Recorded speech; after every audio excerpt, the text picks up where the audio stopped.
the decade of the 1920s, there was a casino with amazing decoration and very attractive scenery. Visitors could view a beautiful design in the walls and ceiling. A lot of people liked dancing ballerinas inside the casino, and the exterior was pleasing to the view. The legend we are going to unfold happens in this casino called Agua Caliente. This legend is dated back in the 1930s, located in the city of Tijuana in Baja California, Mexico, specifically in a neighborhood by Zona Rio where the famous casino Agua Caliente was, on the grounds of what we know today as Lázaro Cárdenas High School and El Minarete. This casino was constantly occupied by ballerinas to entertain wealthy Americans. Americans would escape to Mexico during the Prohibition era. It should have been when alcohol was banned in the United States. The casino not only attracted Americans, it was visited by people from all over the world that gambled in the Gold Room, where the bets were huge amounts of money. In the 1930s, there was a beautiful woman who frequented the casino to persuade wealthy men like European royalty and American industrialists to get money or valuable things. She was known to be an outstanding dancer, described as something no man could resist. The legend continues with an ordinary day when the woman met a young New Yorker who was a regular in the casino. The young guy shouldn't have visited the casino anymore after meeting that beautiful dancer.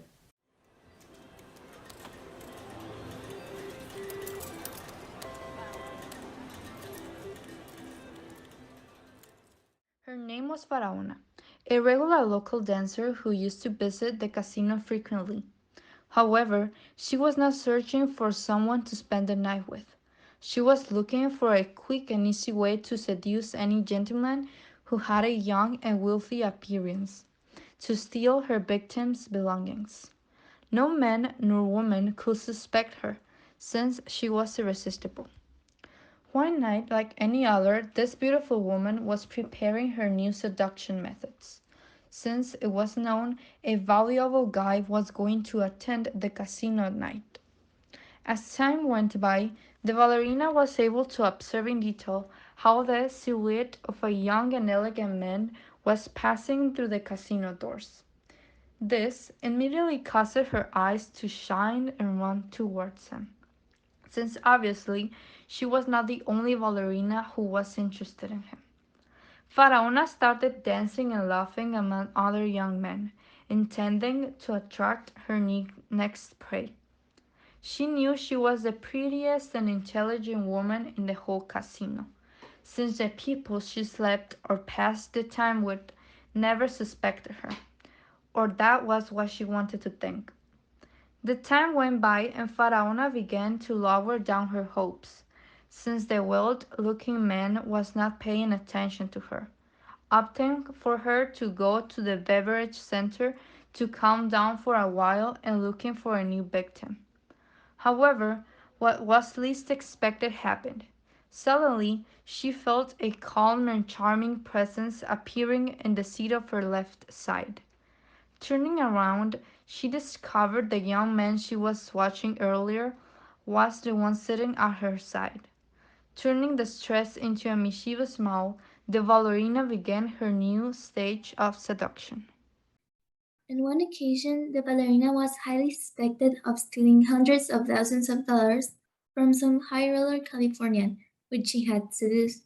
He came to Tijuana to visit all, though no one could pin this crime or any other on her, including the police. Many people around that time suspected of her from stealing all of this money. These rumors had passed around very quickly in Tijuana, and during this time investigation, the Tijuana policemen kept searching as much as they could and ended up searching inside of her house to find any stolen money or items to be able to detain her, but couldn't find a single stolen item on her property. Rumor was that she kept all of her money on a hidden location far, far away.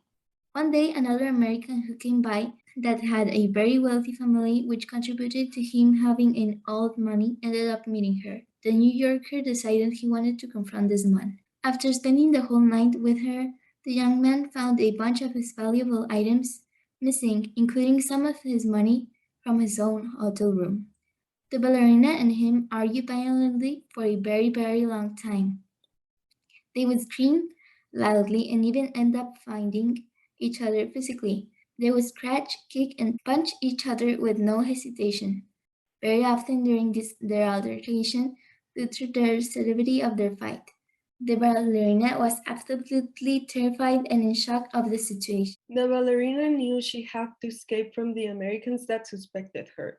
The police already had searched her house, but things started going south when the man whom she spent the last night with confronted her. I should have been more careful. I dislike getting in difficult situations, but right now I need to escape. I must not have stolen from all those people, but now I will be dead. Oh, what a despairing sentiment. I don't want to die. Hello, may I come in? Oh, sure. May I ask why some of my belongings at the hotel have gone missing while you were there last night? You suspect me of stealing like everyone else. I didn't steal anything from you last night. So go away. I don't enjoy rehearsing alone. Now go. No, I'm not going to go. You were the last person that went into my room when all of my things were stolen. You should have been more discreet about it. But I have discovered all your crimes now. You mustn't have stolen from me. You're a liar. You have no proof about it happening. So leave me alone. I need to practice my choreography for my next performance on the casino. Everyone needs to stop and think I'm not the culprit of these crimes. I am very angry at you because you are the one that has been stealing, and you have no right to deny the fact. Please calm down. We're just talking. The American was very angry and he was out of control. The ballerina thought that maybe she could escape him, but he was furious. You can run as fast as you want, but you can hide from me. The American started chasing the ballerina in the dressing room.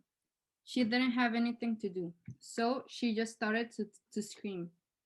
Stop. I didn't do anything to you. You must have chosen the wrong person. I'm just a dancer. Leave me alone. I beg you to stop, please. I know you did it.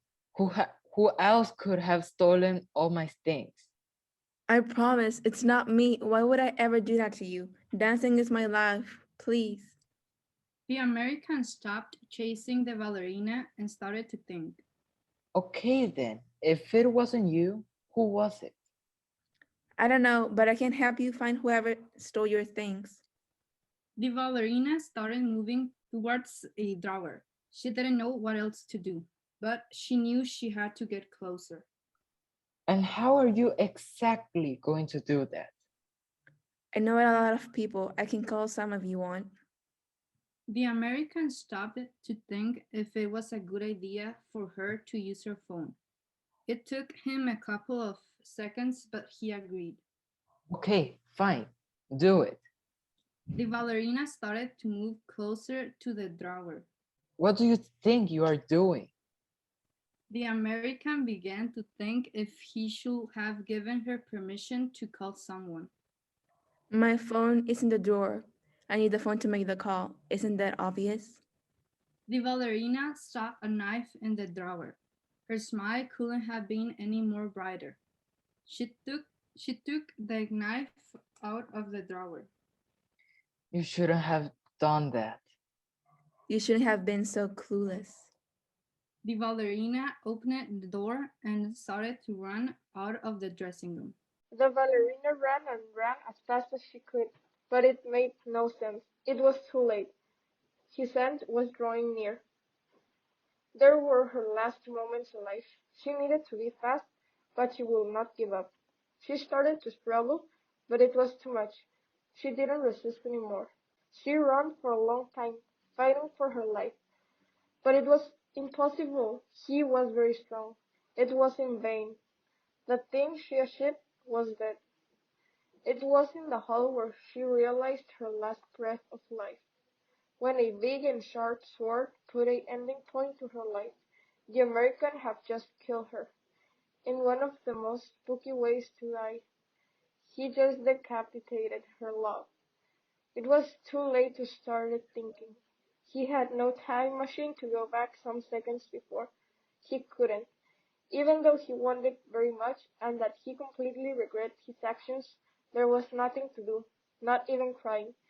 His love was in the floor in a dark and cold day, and it will be the probably last time he will see her. Of course, not counting the nightmares.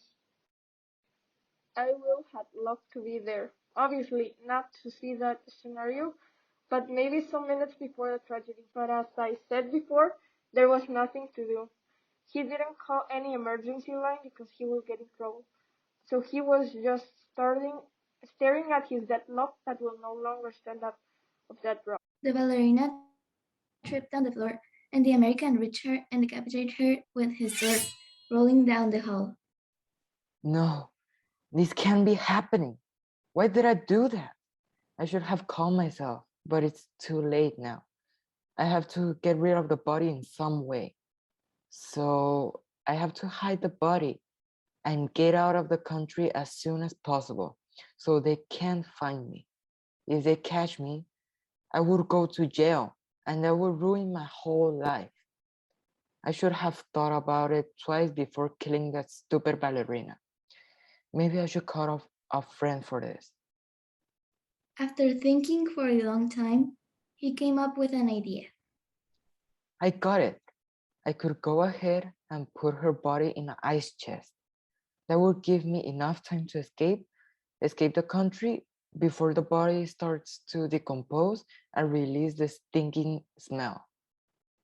Then the American starts to find a saw, a bag of ice, and an ice chest to try and hide the corpse of the dead ballerina. After 15 minutes, he finds the necessary stuff to start the process. He goes ahead and amputates the left arm, the right arm, the left hand, the right hand, the left leg, the right leg, the left feet, and finally, the right feet. After amputating the whole body, he grabs the ice chest and fills it with a layer of ice. Then he starts to place the amputated parts in a way that the ice chest can close. Oh no, what if I get caught? It's been almost a century since she was killed, and her loot has not been found. People that go to the Lázaro Cárdenas, which is near the place where the casino used to be located, say that some nights they feel something strange in the environment, and some people claim that they have seen her looking for her loot. Did you see that? What? I saw a shadow. It must have been a ghost. You must be hallucinating. Ghosts aren't real. You shouldn't believe in them. But it was real. It looked like a ballerina. The ballerina appears again, but only the girl notices. Why are you running? There's a ghost there. If we don't run, it's going to kill us. The ballerina appears again, but closer and starts walking towards them. The girl starts running away as fast as she can so the ballerina doesn't catch her, and the boy follows her. They arrived at their classroom and the girl tells her classmates what she saw. I don't believe you. It must be fake. It must have been the headless ballerina. You believe in that? Ghost stories are fake. It was real. She had no head, was wearing a white dress, and smelled weird, like if she was dead. It was so scary, and she also mentioned something about a treasure, but I ran away.